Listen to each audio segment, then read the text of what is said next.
First-year head coach, Mississippi State, Jeff Lebby. Joe, we did this last year. We're going around and picking year one head coaches and how we think that they're going to do in year one. I think you know how much I really like Jeff Lebby. I like the staff that he put together. I like the guys that they brought in from the portal. Joe, I'm going to tell you something. Don't sleep on them. Don't do it because they have pieces. They have some pieces. I'm telling you, I broke them down like 6 times this year. Zach Arnett is an idiot. They went 10-3, 9-4 the last year of Mike Leach. They had some dudes. Don't let Arnett fumbling the bag confuse you. I'm telling you, don't do it. This team could shake some stuff now. As I said in the open, I think that with Mississippi State, we need to understand just because if they have I don't want to say shaky. If they only go 6-6, which that's a bad season for an SEC team, 6-6, but it's still a good season in the grand scheme of things. I don't think that is telling of the direction of the football program. I think you bring up a really good point. I think that Zach Arnett completely misused this roster. There's going to be a little bit of turnover. There's guys going to the NFL. There's guys that hopped in the portal. They lost really good players. The Richardson kid at corner. I mean, some really good players, even though Malik Neighbors had like 270 yards on him. Right. Joquavius Marks, I think, is going to USC. Xavier Thomas is gone. And Nathaniel Watson, their star linebacker, who was an all-SEC player, is gone as well. And Preston is gone to safety. And Will Rogers too. I'm a little wary because I don't know who their quarterback is. I'm sure that Levy's going to figure it out and get the most out of him.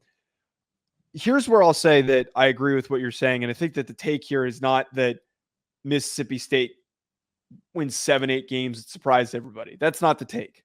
Mississippi State is a team that could be a spoiler because they run such a hard to keep up with offense against teams like Florida or Texas A&M or Missouri, one of those teams that they catch off guard because they're not prepared for them.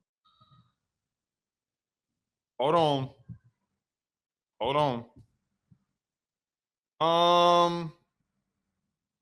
I don't know if they can't get to 8 wins. I already mapped it out. The winnable games for them: Eastern Kentucky, Arizona State, Toledo, UMass, and Arkansas. Oh well, hold on now. I'm going to tell you something. I think they beat Florida. Okay, that only gets them to 6-6, though. All right, hold on. They got Texas loss, Georgia loss. You 1,000%? A toss-up. Are you 1,000% sure they lose to A&M? Well, that's what I'm just saying. That's what I'm saying here is that I think that they could be a spoiler against A&M. That game's I'm giving them a win. Arkansas win. They're not beating Missouri and they're not beating Ole Miss. So that's 6-6. That's what I just said. That's what I was getting at. Are you 1,000% sure they won't beat Tennessee? They're not beating Tennessee. Okay, I'll give you that. I don't know, man. I mean, I got 7 wins for them. I just counted out 7. I think that's really optimistic to assume 7 in this first year. First year coaching the SEC. First time he's ever been a head coach in the SEC. I wouldn't be surprising at a Mississippi State for me, not for me.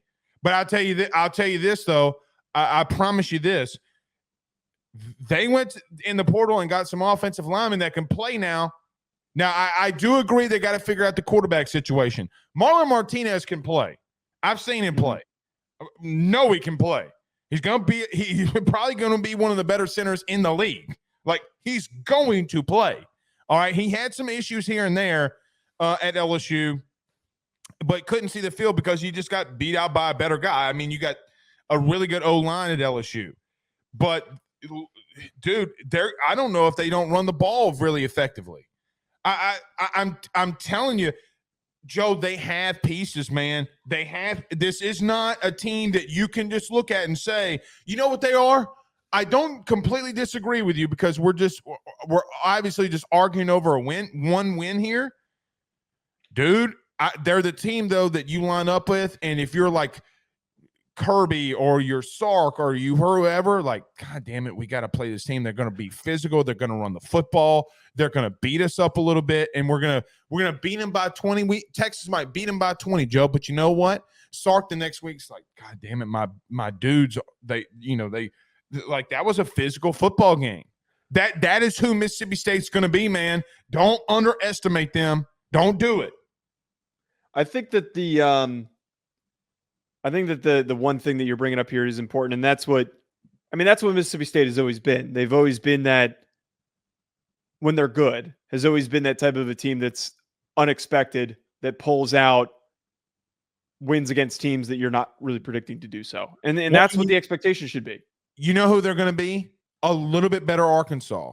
Joe, I talked to an SEC coach today, okay, at LSU, and he goes, dude, what team last year did you think that we came the most beat up out of? He said, obviously outside of like Alabama, obviously outside of Florida State. And I said Mississippi State. And we kind of chuckled because he knew what I was leaning on. Mm-hmm. But Arkansas, he goes, he basically was like, Blake, dude, I mean, you could say what you want, but sometimes you just play teams that are 5-7, 6-6 in this league, and it's a physical ass football game. Okay. I think they're going to be a little bit more high flying. I think they do have some decent defensive pieces. I agree with you on one thing, though. I think it's not fair and good to assume that a coach can walk into the SEC and do good things. I just think there's a different expectation for a guy like Lebby at Mississippi State than anywhere else, personally. And okay, go ahead. No, I was going to say, I just think it's really unrealistic to expect them to do more than 6 wins in his first year in the conference, first time as being a head coach too. It's just not super likely. It's a hard conference. They've got one of the easiest schedules in the conference, but at the same time, 6 wins in the SEC is, that's tough to come by. And I'm basically implying that they only win 2 conference games. It would help if they played Vandy or South Carolina, but they don't get that draw. They don't. Well, they don't get LSU either, though, too.